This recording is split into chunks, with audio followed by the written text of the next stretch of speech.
Hello, and welcome to Baha'i Blogcast with me, your host, Rainn Wilson. This is where I interview members of the Baha'i Faith and other friends from all over the world about their hearts and minds and souls, their spiritual journeys, what they're interested in, and what makes them tick.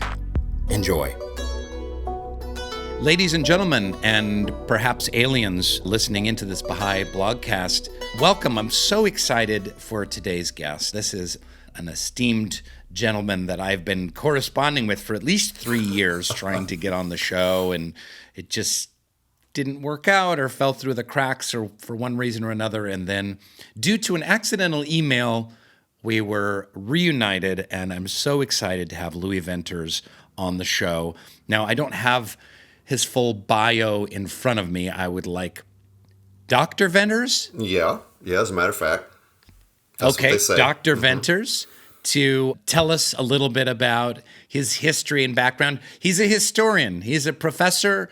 He's got a specialty in African American studies and also maybe the world's number one historian of the history of the Baha'i Faith in South Carolina, which is pretty darn exciting. But Dr. Venters, and then I'll call you, that's the only time I'll call you Dr. Venters. Please, and then it'll be thank you. Louis Venters. I would love to hear a little bit about your background, what you do, and let's go all the way back, how you became a Baha'i, your connection, and what brought you to this point to be having this podcast discussion. Yeah, man, you got it. So I actually live in the town where I was born, Florence, South Carolina, but never had any idea that I would end up back here. I grew up on the other side of South Carolina in Greenville, in the foothills of the Blue Ridge Mountains, and became a Baha'i when I was about 13. My family came back to this part of the state regularly because this is where my dad's family was from, and I actually first heard about the Baha'i Faith on the radio, on Radio Baha'i, which broadcasts from the Gregory Institute in Hemingway, South Carolina. That's my dad's family home, Hemingway. And we were going to my grandmother's house or coming from my grandmother's house, I don't remember, and looking for a radio station. And this was 1988, 1989, when Radio Baha'i was very young, had just been on the air a few years. And we happened upon this station, and they were playing some jazz, and then the announcer came on, and I remember kind of vaguely, it's been a few years now. It was an African-American woman, and she said, "You've found it. This is Radio Baha'i broadcasting," I don't remember exactly what she said, "broadcasting love and light in Eastern South Carolina, the voice of the Gregory Baha'i Institute." And I was like, what in the world? I don't recognize those words. And I asked my folks, what is this? What is Baha'i? What is this? And actually both of my parents were somewhat familiar with the faith from well before I was born. My mother grew up mostly in Chicago, very close to the Baha'i House of Worship in Wilmette. And so her family had been there before, and she had done a report on the Baha'i Faith when she was in high school. And my dad's family was from Hemingway, where the Gregory Baha'i Institute is located. And so he knew something of it as well. His mother, my paternal grandmother, it turns out, had rented an apartment to one of the first Baha'is who came to settle in the town of Hemingway in like 1968 or 1970, and my grandmother had. I found this out years later. My grandmother had gotten some blowback from other local white people. Why did you let this foreign person, where is she from? What kind of religion is she? And apparently, this is what my aunt told me, is that my grandmother got called out like this in the post office. And in a small town, Hemingway, South Carolina, the post office was like the place where people see each other and so forth. And so getting called out in the post office was apparently a really big deal. But my grandmother, this gracious little Southern lady, said, well, she pays on time and she keeps that place clean and she is very pleasant to me and my family. So I don't think what her religion is any business of yours or mine. And I figure in the grand scheme of things, the reason I became a Baha'i is because of her, right? And so her good deed, transferred down the generations maybe. But when I did become a Baha'i, and she was a little a little upset about it. It was many years later, and after I had heard that story, and she was like yet again kind of pursing her lips and giving me that look about being a Baha'i. I finally told her, well, like, you were the one who rented the apartment, right? You know that it's your fault. If you don't like it, that's between you and God.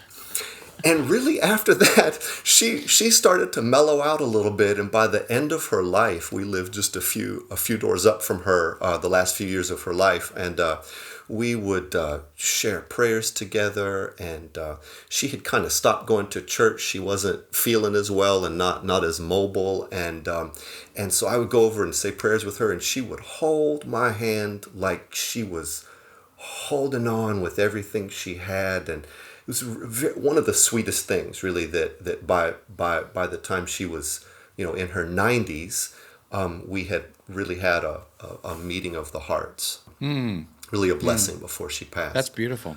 But talk me through this. You're 13 years old. You hear about the Baha'i Faith on the radio. Like, how do you become a Baha'i as an adolescent? Or was that just the beginning of your study of the faith? Or what happened exactly? It was a little unusual, I guess. I first heard about it in the car, right?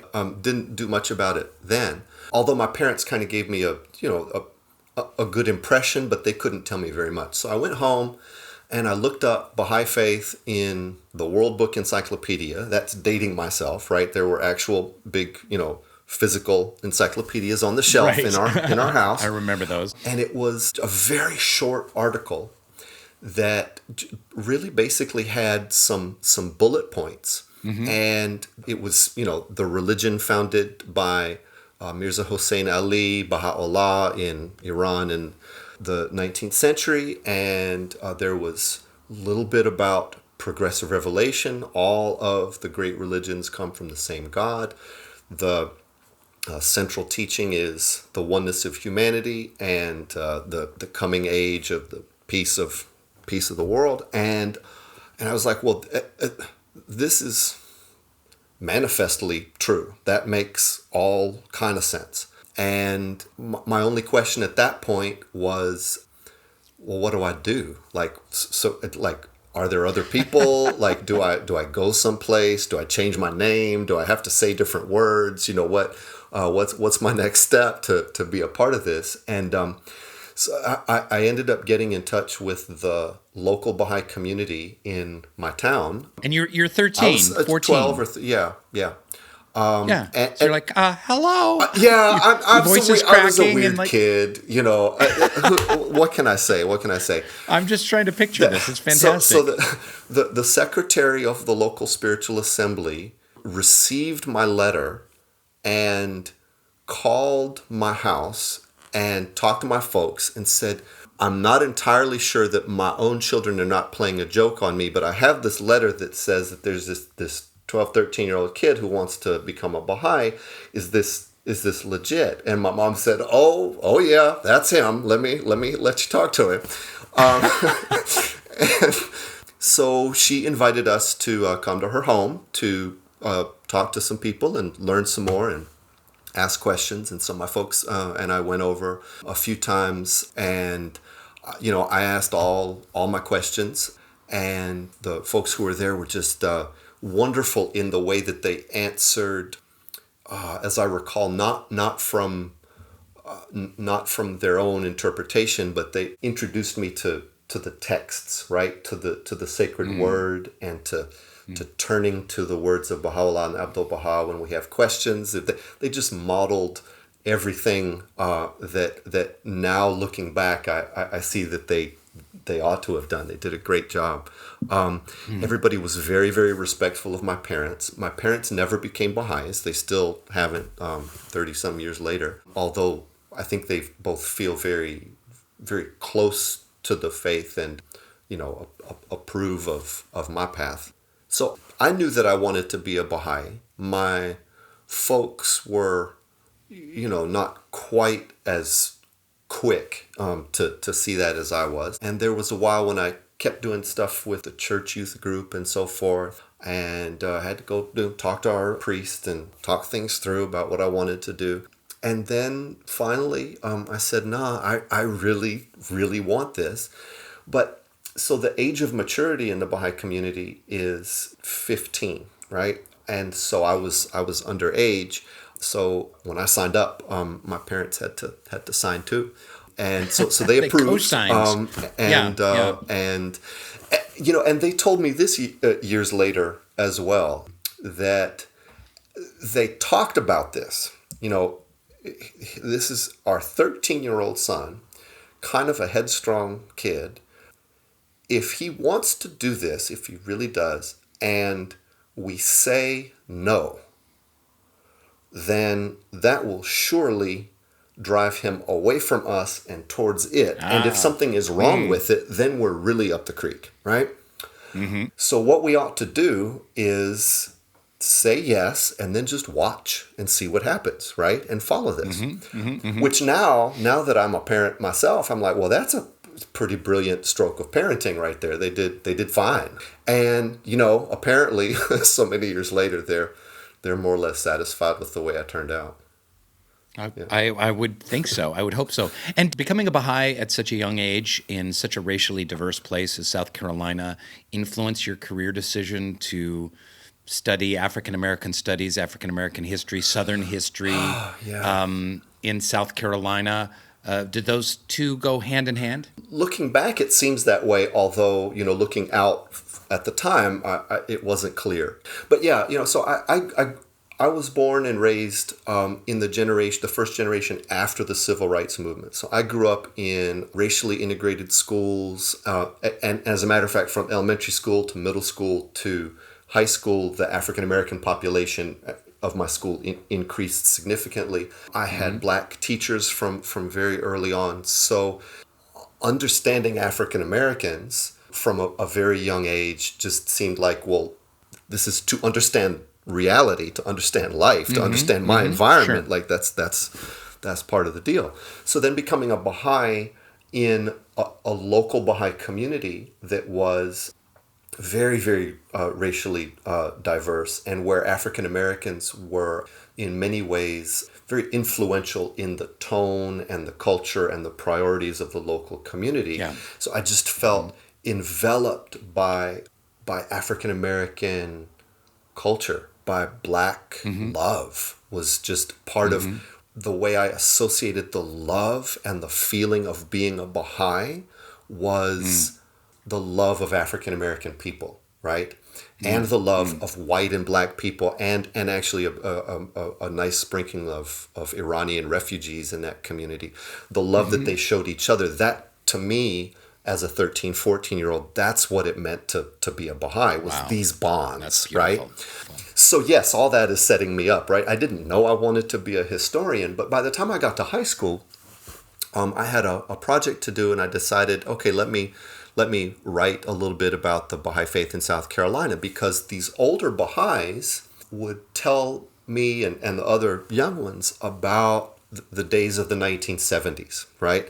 They would tell stories about this first dramatic upsurge of growth of the Baha'i community anywhere in North America that had taken place in my state.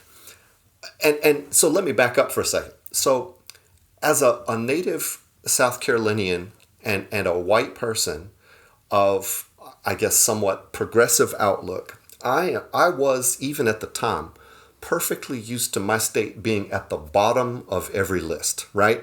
Any measure of human happiness and well-being, you can expect South Carolina to be, in the bottom echelon in the United States, right? So here I was, this young Baha'i, this teenager, and these older folk are telling me that, as a matter of fact, within the universe of the worldwide Baha'i community, my state was at the top. My state was distinctive for the right reasons, right? And can I just interrupt 1 second? Because we have a lot of global listeners that don't know the fact that the Baha'i Faith is the number 2 religion in the state of South Carolina. There was huge mass teaching efforts in the early and mid-'70s there, and it really catapulted the Baha'i population of South Carolina. And it has just a rich cultural, religious legacy as well. That's right. just as a little background to this. And just to be clear, anywhere in the United States to be the second largest religion in a state is not necessarily something to write home about. This is an overwhelmingly Christian country, an overwhelmingly Protestant country. So it just means not so many Jews in South Carolina. That's all it means. There are, in fact, more Baha'is than Jews and Muslims put together in South Carolina. It's quite unusual. And what is the population approximately? Man, these numbers at this point, I think about the last I remember seeing about 17,000 Baha'is in South Carolina. So the population is 5 million. So it's an infinitesimally small number, but in the context of a young world religion, that's still kind of a big deal. And it's the only state out of the 50 states where the Baha'i Faith is, in fact, number 2.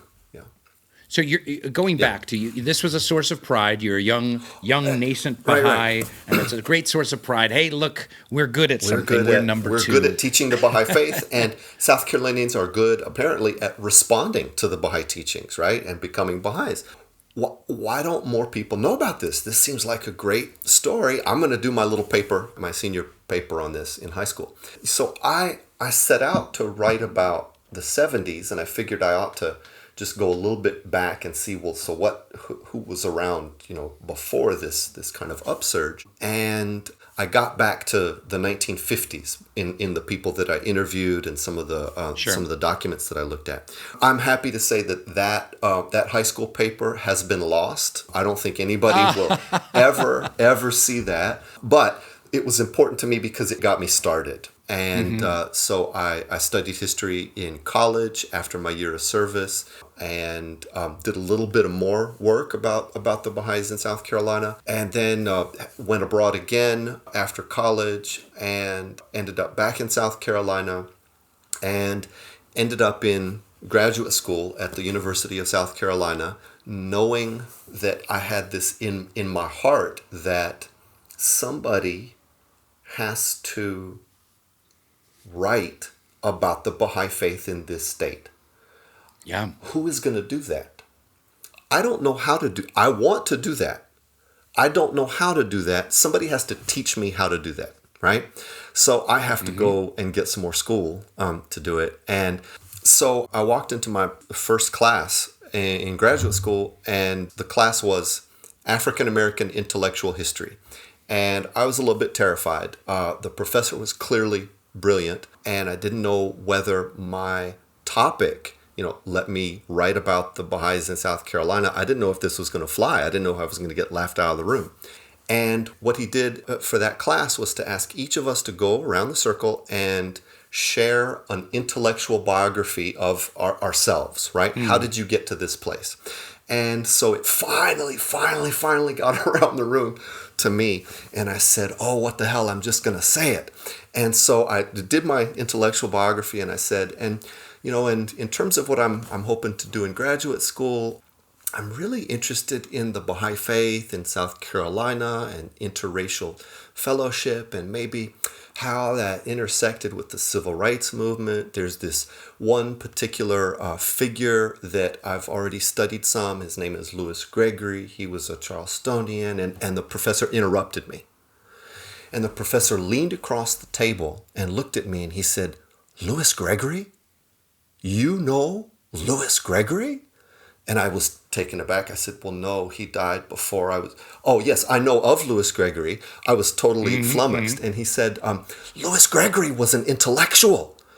I said, yes, indeed he was. And I realized that he explained later, my professor had a Baha'i student when he was doing a fellowship someplace else in the Northeast. And that student, who happened to be one of my best friends, had written a paper for this same professor about Louis Gregory, who was really among the founding fathers of the Baha'i community in South Carolina and indeed the United States. And so my professor knew exactly what I was talking about, said, yes, you need to do this. This is a story that has to be told. There is probably enough to last you your whole career in this topic. Is this crazy? But is it like Baha'u'llah reached down, here's this nerdy, iconoclastic white kid. Let's turn on this radio station. Boom, he hears it. He becomes a Baha'i in his heart. He travels around, does a youth year of service, a bunch of other stuff. He writes a history paper his senior year in high school. Then let's send him to this college. And in his first class, have him meet a guy who studied under and learned about Louis Gregory, you know, the father in so many ways, not just of like the African American Baha'i community, like one of the fathers of the American Baha'i community, and sending you on your way there. I sense a little bit the winds of the divine guidance, a little bit of the fingers coming from the beyond, helping Louis Venters to historicalize and categorize and study this world. I know you're a very humble man. You're not going to say, yes, I was divinely sent to do this work. But sitting from my position, you were. So you don't even have to respond. No, yeah, I do want to respond. It's you know, when people ask me, when younger folks ask me, you know, so how did you become a historian? How would you suggest I go about becoming a historian? I can't say do it like I did it, because my path was so convoluted, and I felt so much of the time like I didn't know what the next step was, that I wasn't even doing it.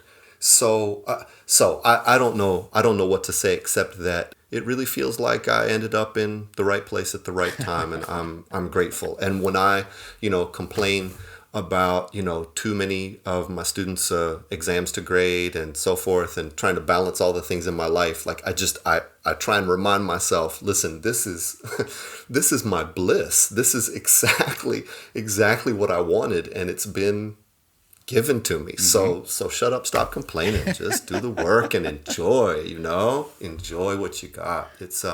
It's wonderful. It's wonderful. But I want to, before we move on, and I really want to get into the books that you've written, No Jim Crow Church and a History of the Baha'i Faith in South Carolina. But before we go there, just tell me really quick, you've bounced around the globe a lot also, and served as a Baha'i in a lot of other areas. Could you tell me a little bit about that work? Yeah, so I, between high school and college, I did basically a school year of service in West Africa in the Republic of Togo. I took French in middle school and high school, and wanted to go someplace outside the United States. It was the first time I'd been outside the U.S., and I was a tutor at the brand new National Baha'i Institute in Togo for about 9 months. And came back to the States and thought surely I was just going to do my university education so that I could go back to West Africa, and things kind of changed a little bit. A couple of years after I finished university, I was working some, but still hadn't quite figured out exactly what to do with myself. I got married, which was wonderful, to a young woman she was a U.S. citizen and also, well, white on the outside at least, but she grew up in Honduras and Nicaragua. So she was very much a Caribbean person as far as I was concerned, culturally, and got married. And we ended up naturally getting a job in Bosnia the first year we were married. Of course, so we went straight to South Central Europe. This was 5 years after the Dayton Peace Accords. Yep. So the civil war in Bosnia was very, very fresh. There were still pockmarks in all the buildings and scars in the people, that you mostly couldn't see. And we were there for a year. We came back, we had vacation and went to stay with her folks in Nicaragua for a while when the September 11th attacks happened. And so we were kind of shut out of the United States for a while, and finally came back in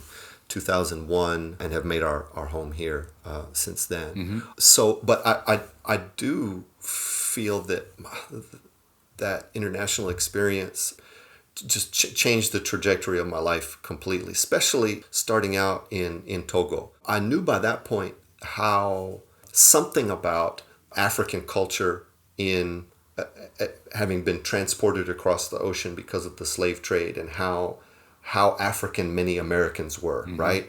In our culture, especially in South Carolina, very, very interesting Creole society, right? But having gone then in the opposite direction across the ocean back to Africa to live and be with people there and see with my own eyes America, South Carolina, from the African side of things was really transformative. Eternally grateful that I ended up doing that at such a formative period of my life. Yeah. What did you learn from the Togo Baha'i community? Oh my gosh. So this was 1994, 1995. And what was beginning around the world in Baha'i communities at that time was a systematization of grassroots education in the Baha'i community, using a curriculum that was, originally developed in Colombia, in South America, and experimented with in different places there. And so in Togo, they were just beginning to use these materials from the Ruhi Institute. And I had barely heard about these materials, this curriculum, before in the United States, and found myself in a position of having to learn the materials very quickly and help to spread them around the country, just as their national training institute was getting off the ground. So my approach to Baha'i education and Baha'i community development was really formed there in the crucible of learning how to use these materials. The Baha'i community in Togo was so full of joy. The arts really permeated life there. The Baha'i community used music and dance as a part of every meeting. In fact, I remember my first 19-day feast, we had the devotional portion first, and I was this young know-it-all from the United States, and we got through to the end of the devotional portion and nobody had sung anything. And I was like, oh my gosh, no, I thought, I'm coming to Africa, why has nobody sung anything? So I sang a song, right? My little song. And You were and everybody nodded and said, "Oh my God, yes!" Just it was awful, pretty ugly. And so they all said, "Merci, merci, thank you, that was great," and then moved to the consultative portion, and then I figured out why nobody sang at the beginning is because the social portion, they bring the food around. They bring out the drums, and people spend 2 hours singing and dancing every Baha'i song that they know, right? Wow. I was dumbfounded. I was like, I think I just figured out how to worship. I think I just figured out how to bring joy into every bit of the practice of the Baha'i community. And I also think I just learned how to shut up and listen before I wade in and try and proffer my wisdom. Lord have mercy. Yeah. So, listen, let's get to your books. So, Yeah. book I read and greatly enjoyed, No Jim Crow Church, fascinating study of the Baha'is in South Carolina, the Baha'i movement there. But for those who are listening from around the world, what does that mean? What is Jim Crow in a super nutshell? I think most people probably know what it means. And then what does the title of the book refer to? Right. So Jim Crow is the system of racial separation and exclusion and discrimination in the United States that came up in the late 19th century, so several decades after the U.S. Civil War was concluded, and lasted all the way up through the civil rights movement of the 1950s and 1960s. And in some respects, there were pieces of this system that stayed around until the 1970s.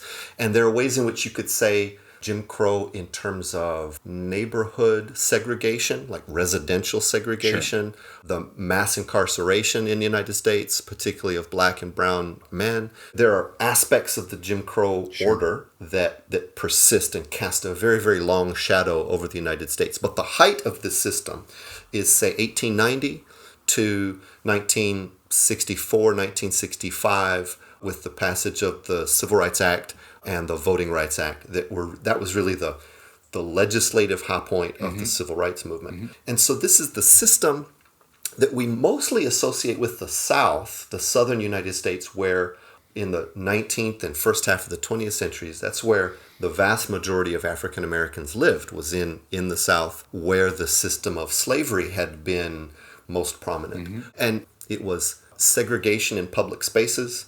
It was separate schools, separate churches, separate public accommodations of all kinds. It was persistent economic discrimination. It's not that there was no place for African American people in this order. There was a place for them, right smack at the bottom of the economic system, right, in the lowest paying work. And it was a system that was policed in every way by violence and the threat of violence. It was the exclusion of African Americans from any kind of formal political decision making. So that's the Jim Crow system. It existed in other ways in other parts of the country. In the South is where it's mostly codified, where it's written into the law. But practices of Jim Crow took place all over the United States. Sammy Davis Jr. could play in the clubs in Las Vegas in the 1950s and 1960s, but he couldn't stay in the same hotel where he had just played. Wow. California, until 1947, mandated segregated education in several different directions, right? There was white schools, black schools, Asian schools, and Hispanic schools, right? So Jim Crow might look different depending on what state of the United States you're in. But one of the things I tell my students all the time is that, yes, white supremacy is certainly at the heart of the South, the southern United States. But we have to acknowledge that racism, white supremacy, is an American disease that everybody suffers from in every part of the country, but maybe with different local contexts. Yeah. So how is the Baha'i Faith no Jim Crow church? Right. So what happened after the Civil War in the United States is that black Christians in the South, they formed their own congregations, their own Christian churches, where they could have administrative control over their own affairs, where they could practice their own form of Christian worship and so forth, free of white interference. And in fact, one of the underlying ideas in American white supremacy is a spiritual distinction between white and black, that the souls of black people are somehow different than those of whites. White people are closer to God, right? So the segregation of religious practice was an integral part of American Christianity, of American Protestantism, and certainly all over the South because black Christians couldn't be in the same spaces as white Christians as equals. They weren't permitted. Yeah. Sorry, you were going to ask a question. No, and I it just popped into mind because when you go back into history and you go back into imperialist colonization of the West from the European powers and slavery, which followed quickly on its heels, it really was, it seems like, a series of religious decisions that were made in the Vatican and other places around that point in time that kind of was like, hey, how are we going to justify this? How are we going to justify taking slaves, and how are we going to justify like killing hundreds of thousands or millions and trying to convert them? And so that little thing that you mentioned, I'm not disparaging what you said, but that little thing you mentioned of like, black people's souls are different than ours, like really was kind of a justification for the slaughter of tens of millions of people by just saying they're not equal in the sight of God. They're not going to heaven unless they convert to Christianity, but even then, they're not going to be at a higher place, as high a place in heaven. This was a kind of a huge decision made in like the 15th, 16th century to justify, all this carnage in later on in history. Wouldn't you say? Absolutely. That's very well said. I mean, I'll invite you to some of my classes just so you can repeat it so succinctly. But that's exactly right. It's the heart of the matter. The heart of the matter is, how does one portion of the human race that considers itself to be good and moral and followers of Jesus, how does it justify in its own mind and to the world the brutal subjugation of another portion of the human race, which has done it no wrong? Yeah. Right? There, in the Middle Ages, there's this doctrine among Christians, and Muslims did the same thing, that like you can enslave people that you conquer in war, right? Christians can enslave Muslims, right? But you can't enslave Christians. You can't enslave your neighbor. It's foreigners, right? Muslims did the same thing in reverse, right? You can't enslave Muslims. You can enslave foreigners, right? If you have been at war with somebody, and in the Mediterranean region, right, Christians and Muslims at war with each other a lot. They have this history of justifying slavery of each other.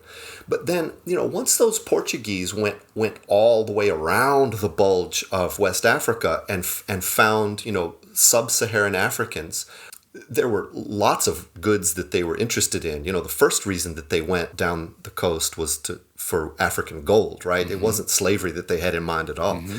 But as the sugar industry developed and there was this need for labor and there's this available labor force, but sugar is so brutal. Sugar on these Atlantic islands where they started it first, and then in Brazil and the Caribbean, sugar plantations were a death sentence. Yeah. And these good Christian people knew it.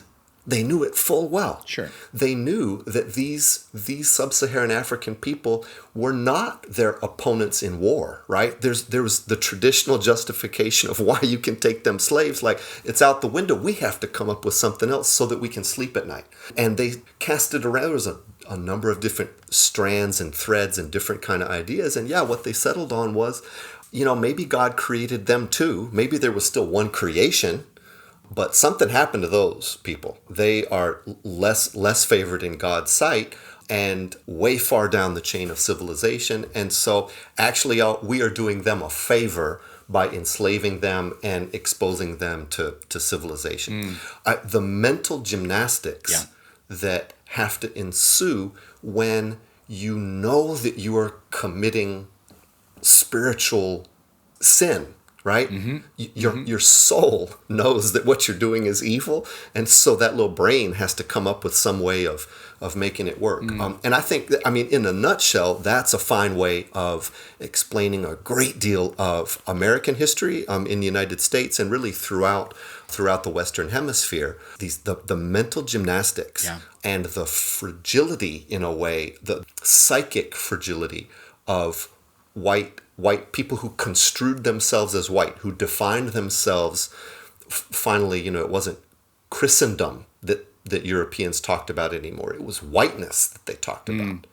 They construed themselves as a different kind of human being, but in order to keep that position, the intellectual architecture, right, the religious architecture is what comes before, really, you have the practical means of subjugation. The ideas are at the root of white supremacy.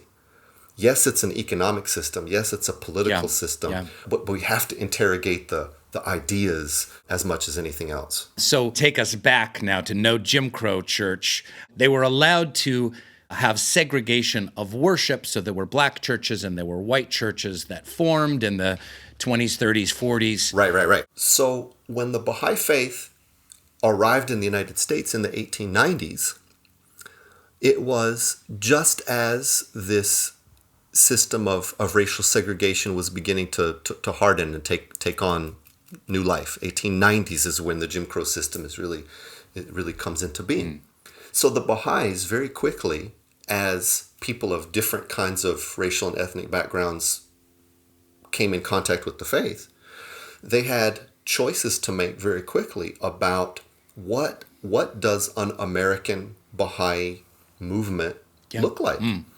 Is it going to look like the other religious groups in the country, which in one way or another they're either like ethnically bound, right? Judaism, or here's an Italian neighborhood with an Italian Catholic church, and over there it's an Irish neighborhood with an Irish Catholic church, and then as far as black and white are concerned, segregation according to race, is it going to be like on that model of religious practice, or what do we do with this central teaching of Baha'u'llah of the oneness of humanity? What's the practical implication when we live in a society that is in every possible way trying to head in the opposite direction of the oneness of humanity, fighting tooth and nail against the oneness of humanity? Right. And here's this sweet little religion just come off the boat, literally. How does it constitute itself? And so, especially as the faith gained footholds in the South, these questions came to the fore. There's no papering over, right? It becomes very, very obvious in cities where there's a large African American population. Yeah. Either it's one Baha'i community in a town, or it's going to be segregated compartments. And it was interesting in your book. You talked a lot about Washington D.C. and that was such an interesting. Yeah. That's a fascinating history of this kind of split Baha'i community. Half of the Baha'i community meeting, in a segregated fashion, and half the community wanting to meet and integrate, and Abdul-Baha corresponding with both sides, and Shoghi Effendi corresponding with them. Yeah. It kind of was the nexus, because it really is a southern city. Washington was the crucible. In a turn of the 20th century America, that was the big city in the United States that had the biggest black population. Because it was the federal capital, it was the place where a lot of African American intelligentsia came. It was the intellectual capital of Black America. There were a lot of teachers. This was the first city with a large black population where the Baha'i Faith gained a foothold. Mm-hmm. So this was the crucible. This was the place where it's make it or break it right here. What is the Baha'i Faith in the United States going to be? And there were white Baha'is who either, because of commitment or because of timidity, they were not interested in rocking the boat, right?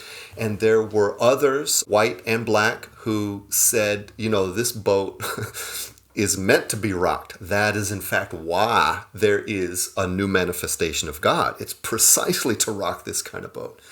And in the first couple decades of the 20th century, they experimented.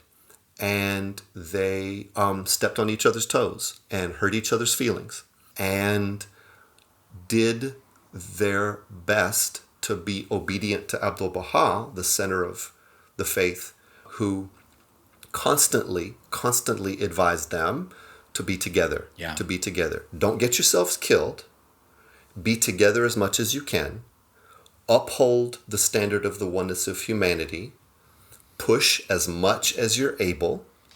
Constantly bring the hearts together. When black and white are in intimate fellowship, it's a cause of light in the world. Yeah. It is world historically significant, says Abdul-Baha over and over and over again. This is a cause of the world's peace. If you black and white Baha'is in Washington, there are many letters that are directed specifically to the Washington community, and he says, in so many words, like, this is the place where we have to make this work. And in fact, of course, Abdul-Baha came to the United States, and some of his most memorable incidents in his long stay in the United States are in Washington, D.C., where he personally brought black and white together in public and in private, in high society kinds of occasions, and regular middle class kinds of occasions, and working class occasions. Abdul-Baha was fearless in his speech and also in his action in terms of bringing black and white together. And that example made all the difference for the Baha'is in Washington and really in the United States. That was the standard then. They had seen it with their own eyes. Yeah. And so they knew that as Abdul-Baha further directed them to scatter and settle in other states of the United States, and particularly go to the South and the Mountain West where there weren't many Baha'is, they knew what the model was. They knew what the standard was. And the standard was in many ways that Washington, D.C. community where they had been in the trenches and come out firmly on the side of there's only one Baha'i community in a city, and all the Baha'is, black and white and everything else, they constitute one body, and that's the only way you can be a Baha'i in the United States is together. So the Washington community broke Jim Crow. They broke the rules.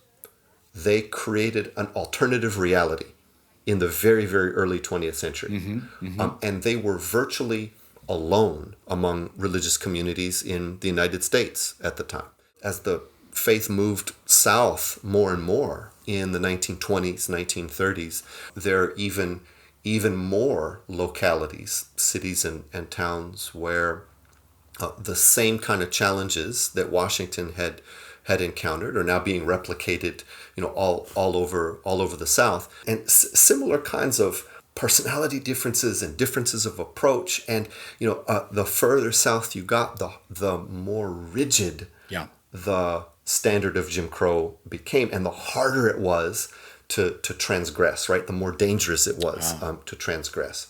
But and there's so many stories, not just from South Carolina, but across the South, people black and white really putting themselves at risk, finding creative ways to sort of get around the gaze of their neighbors and the police. In my book, there's examples of the local police, the FBI, newspapers, all kinds of opposition from the white power structure. Sometimes it's white ministers. Sometimes it's even black ministers. Their role in upholding some aspects of Jim Crow is kind of interesting. So the Baha'is are trying to find creative ways to create new, racially integrated local Baha'i communities all over the South in ways that are as safe as possible, right?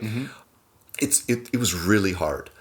So the title of the book then comes from this kind of dilemma, this kind of dynamic, right?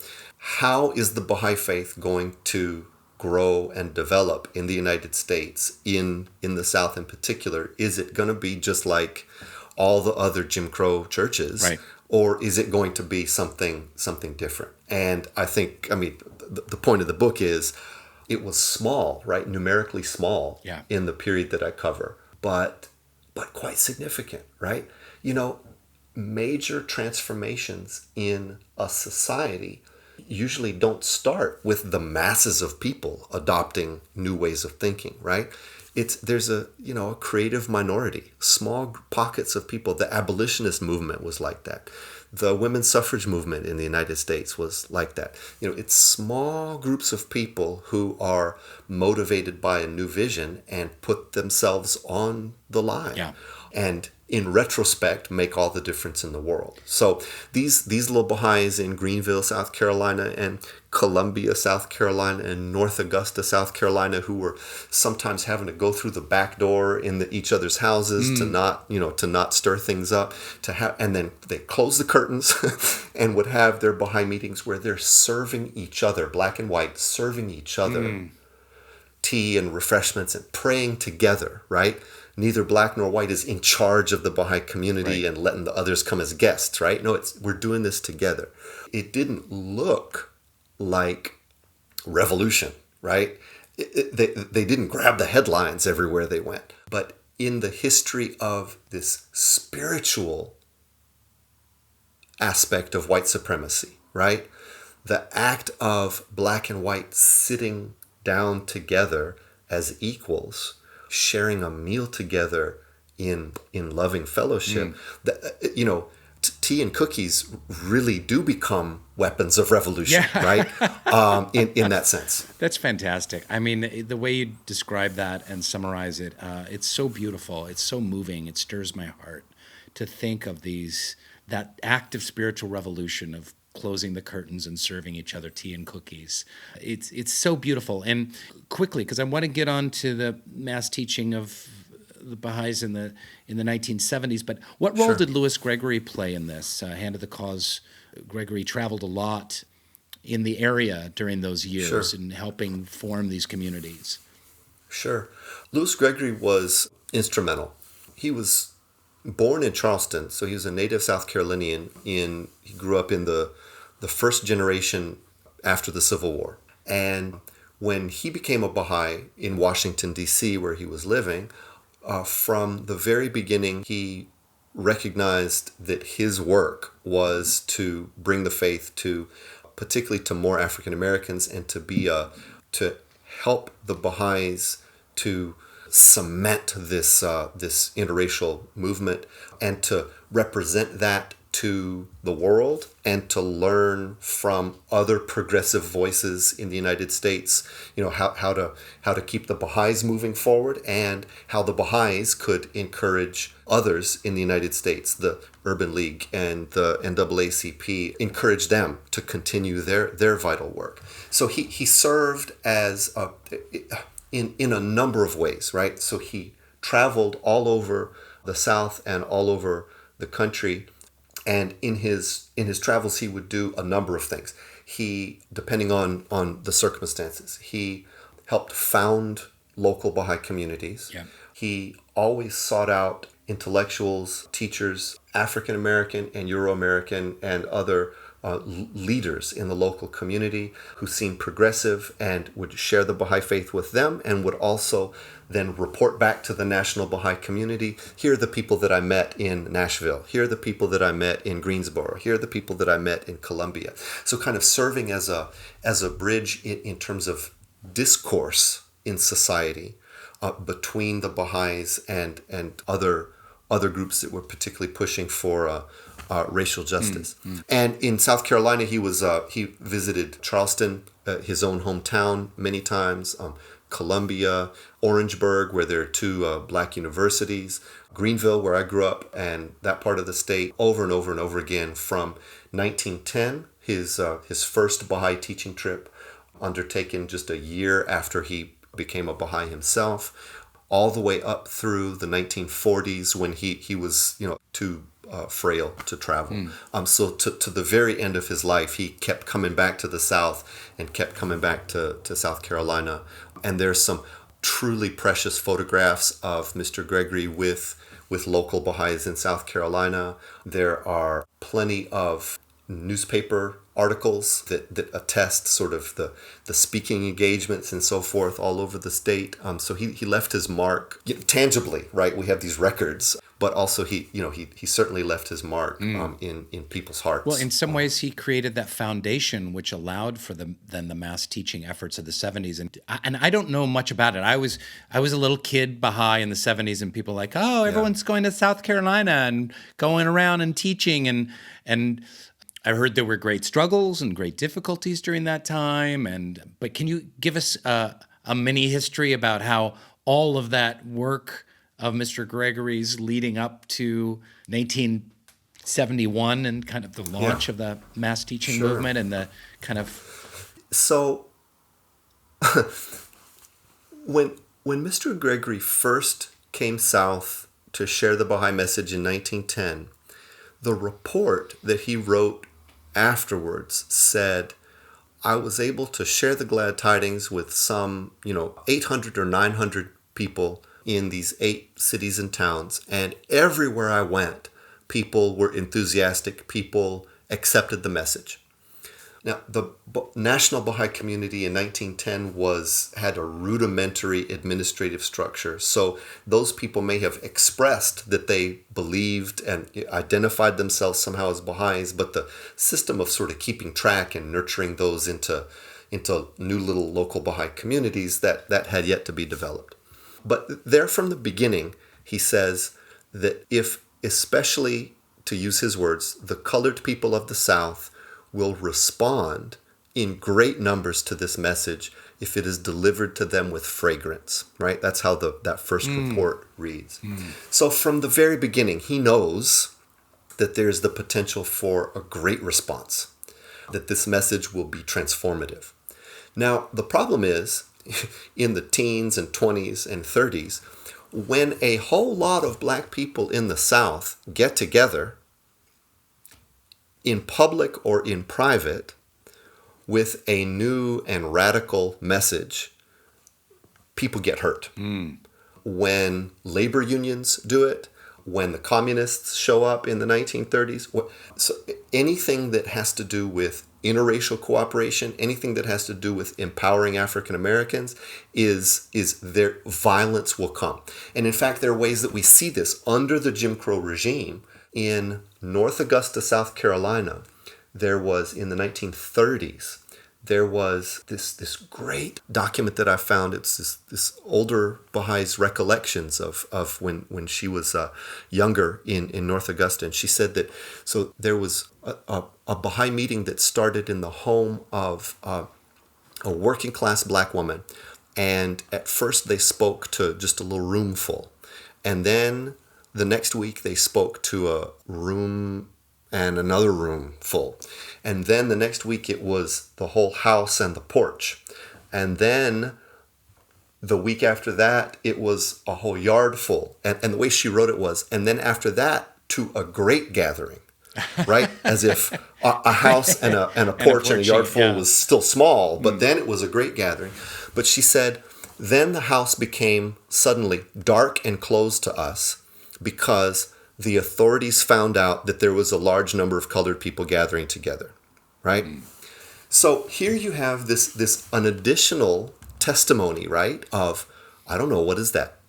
Dozens, hundreds of people who are expressing this vital, vibrant interest in the Baha'i message, and they got shut down. This is under the Jim Crow system. This is dangerous.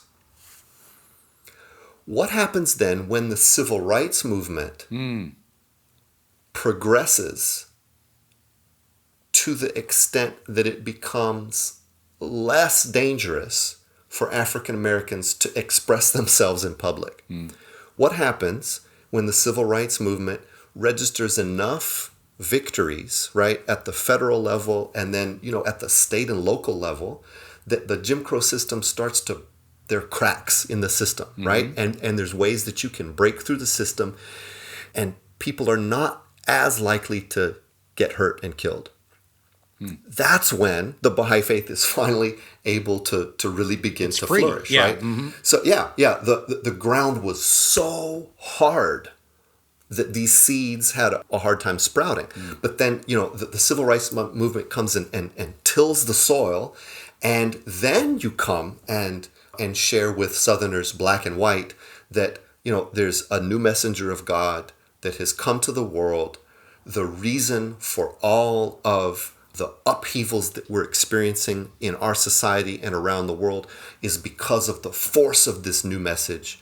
His will is that all the peoples of the world be one tribe, one family, that there be justice in this country and around the world. You say that to African American people in South Carolina and other southern states in 1968, 1969, 1970, 71, boy, that's when you see them begin to move as likely their parents or grandparents would have in 1910 had they been able to, right? So that's what happens essentially in the Deep South in the very late 60s and through the decade of the 1970s is experimenting with methods and approaches that are in some ways inspired by civil rights organizing. How do you take the Baha'i message to all kinds of neighborhoods in a southern city and beyond them really into the countryside? And so you saw in the first big campaign in South Carolina in 1970-71, we're coming up on the 50th anniversary. It took place over the Christmas holidays. There were probably about 10,000 people, mostly in rural parts of South Carolina, mostly African American, but there were also white people, also Native Americans, who became Baha'is in the space of 6 or 8 weeks. Wow. Nothing like that had happened in North America before. The American Baha'i community in general was enthused about it and also kind of overwhelmed. How do we integrate such a large number of new people into the structure and the community of the Baha'i Faith sort of overnight? They hadn't been faced with that question before, and it turned out to be quite challenging actually for a number of reasons. The momentum from the 1970s, from that initial campaign, it continued into additional campaigns during the rest of the 70s, And then the last big one was 1985, 1986 in South Carolina and Georgia. And there were another 2,500, 3,000 people who became Baha'is in the space of a couple of years. And the questions that arose were about methods of Baha'i education, building Baha'i community life in rural places that the rest of the American Baha'i community didn't really have any experience in that cultural context, right? What do you do when you've got this huge number of new friends, new associates in this great enterprise who many of them, because of where they've grown up, they have maybe minimal literacy, right? The American Baha'i community has been very much centered on the word, right? And reading is such an important part of American Baha'i practice. I mean, by 1972, about a third of the Baha'is in the United States lived in South Carolina. Wow.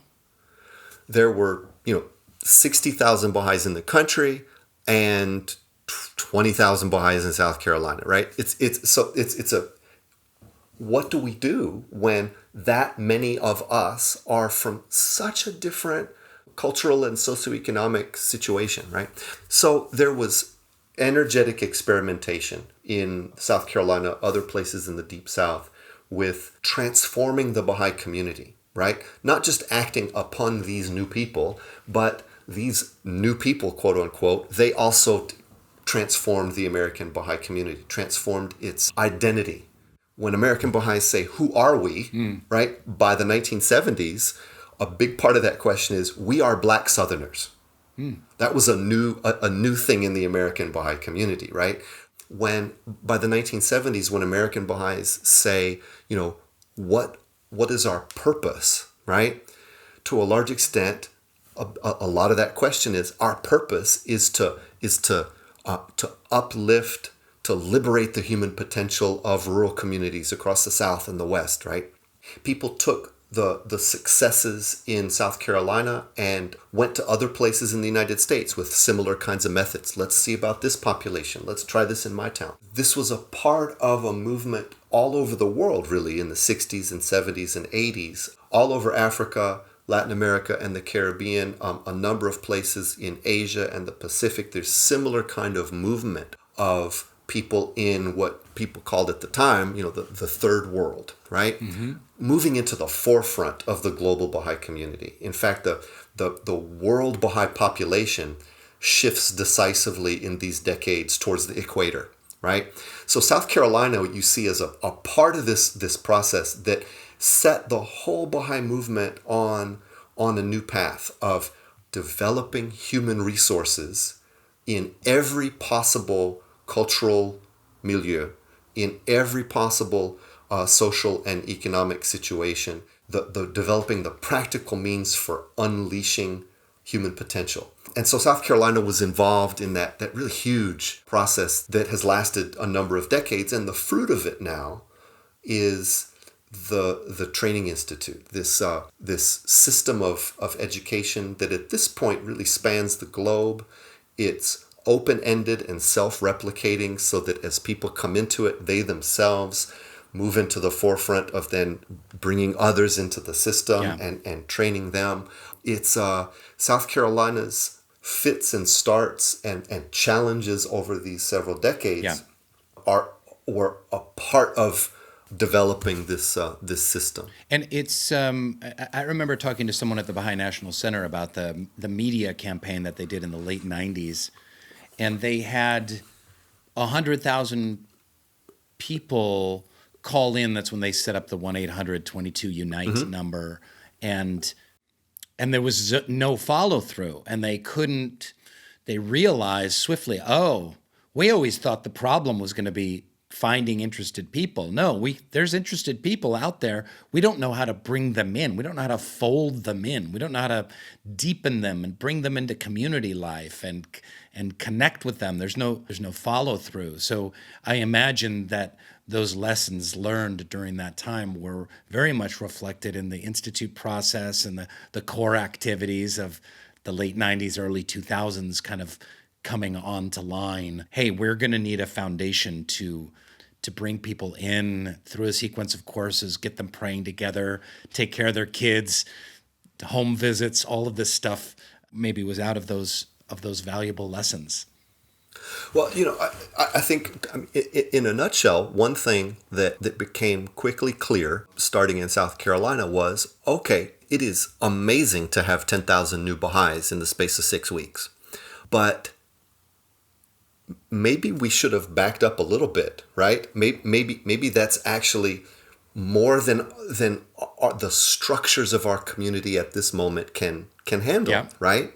They don't know automatically how to be Baha'is just because just because an individual has had a spiritual experience convincing them of the truth of a new revelation doesn't mean that all of the next steps are intuitive, right? And moreover, the existing Baha'i community has to changes as new people come in, right? So nobody was ready for what would happen when thousands of people embrace the faith at the same time. The thing is, the only way we can all learn together what to do when thousands of people become Baha'is all at once is to be faced with that challenge, right? Is to be faced with that opportunity. So the Universal House of Justice said a number of years ago, it was in a document that was commissioned by the House of Justice called Century of Light, a really brilliant treatise that treats the 20th century among the Baha'is and in the world at large and how these kind of connect with each other. And when they review this period, the 60s, 70s, and 80s, the statement is, there's no other way we could have done this except to learn the way we did, right? To jump into it and experiment and learn. And in South Carolina, part of the story I think that's really significant is that there were so many people, both new Baha'is who became active and consecrated and really dedicated their time and their energy to the development of the community, and folks who moved from other places, and this mixture of people who made it their business, made it their life's work to continue this process, to nurture new Baha'is, to visit people in the most remote hamlets. I don't know how you would calculate the thousands and thousands of miles that were put on automobiles. There were Baha'is in South Carolina that ran their cars into the ground, visiting people, right? Praying with people, deepening with people here. Did you receive your American Baha'i? Let's look together at the latest articles, the latest news, right? There were so many people who worked in this process of consolidation and community building. The problem is there weren't enough, right? We didn't have the means yet of raising up enough from among the population who could then, be guides for the rest. That took time to figure out that system. And that's what the Training Institute does now, is we can accommodate dozens, hundreds, thousands, right? A local Baha'i community builds its capacity step by step to be able to embrace hundreds and thousands of new believers and others who associate with us in Baha'i community activities, people that we throw in our lot with together to build up the social and economic and spiritual foundations of the community. We develop the capacity. Now we know much better how to do it than we did. But if it hadn't been for those handfuls of people in South Carolina and Georgia and Alabama and in Cambodia and in the Congo and in all the different places where this experience of mass enrollment in the Baha'i community took place, if it weren't for that painstaking effort at consolidation over decades, we wouldn't have had any materials to work with. We wouldn't have had any experience to work with for when it came time to systematize our educational process for for the whole world. So catch us up now. I'm conscious of the time, and I would love to do maybe we need to do part 2 of this podcast, which I have done before. Okay. But catch us up now to 2020 in South Carolina, the successes, the challenges, and the current state of the community that has gone through such a roller coaster of transformation. Yeah, sure. Well, as it is at any snapshot in time, it's a mixed bag, right?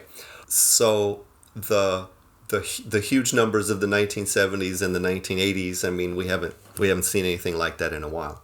But over the last few years, what we've seen is with the deployment of the Training Institute process, little by little in various communities around the state, some of that momentum is beginning to build again at a manageable pace, right?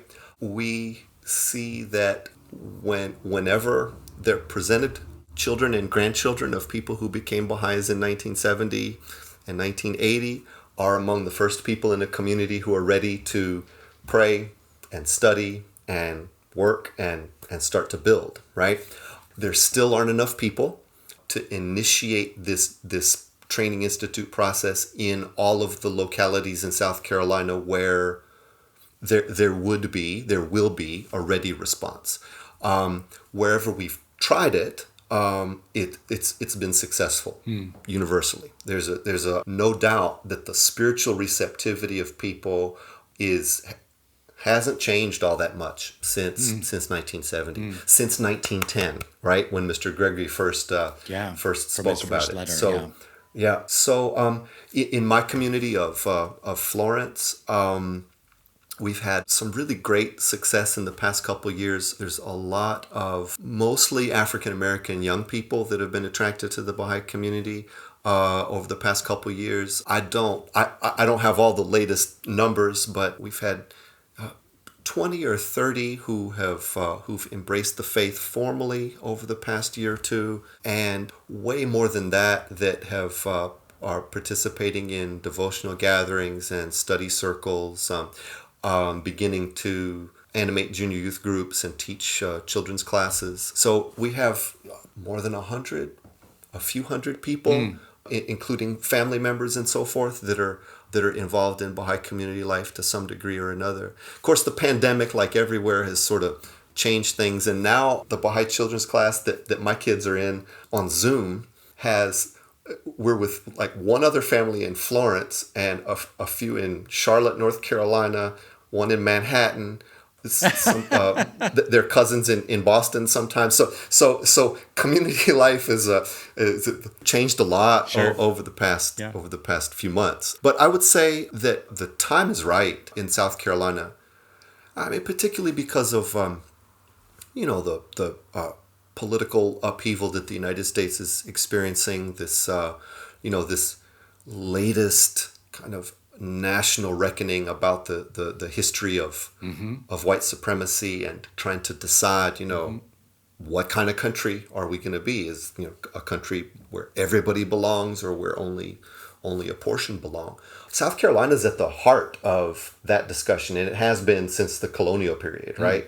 Because of the history of slavery and the Civil War started here. So it's not a surprise to me that the people, young people and old people, seem so ready. Yeah. And so it's just a matter of are there enough workers to get the ball rolling in enough of our cities and towns and see this process through.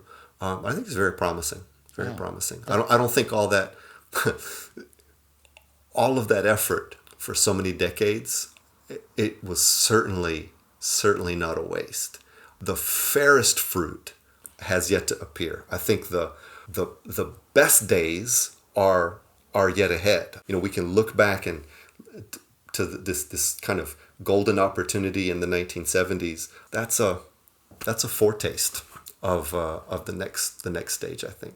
Oh, that's beautiful. That's beautiful. Well, on that hopeful note, let's end our conversation. Maybe we should have another one. There's so much more to go over. Sure. But that's a terrific distilled view of Baha'i history in South Carolina and some of the issues that Baha'is there have faced and are facing and will face.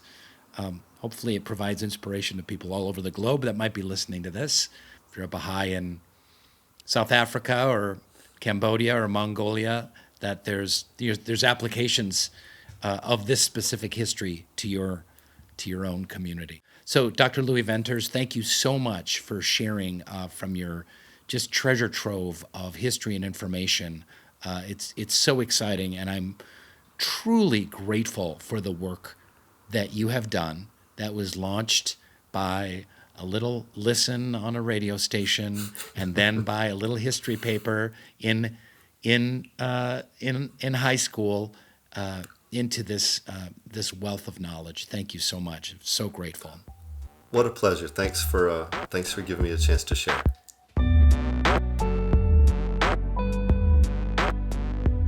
Thanks for listening to Baha'i Blogcast. Hope you enjoyed the episode and the conversation. Check out more fun Baha'i stuff on Baha'iBlog.net. Thank you so much, and good night.